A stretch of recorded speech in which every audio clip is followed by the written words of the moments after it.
Amen. Can we pray and talk to God and say, Father, help me. Though it's not an easy road, Jesus, help me to walk in this road. Lord, help me to walk in this road. It's a narrow way. Jesus, help me. Help my heart. Help my spirit. Can we pray that prayer? Just say, Father, help me. Wherever you are, I want you to open your heart and say, Father, help me. Lord, help me. It's not an easy road.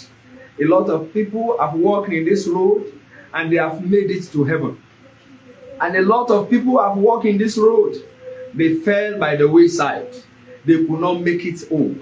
I want us to pray, Father, give me the grace. Give me the strength. Give me the power to walk in this road. Can you pray in the name of Jesus? Pray that prayer very well before we listen to the message. Let's pray that prayer very well. Father, help me, Lord Jesus, to walk in this narrow way. Help me to walk in this narrow way. Help me to walk in this narrow way.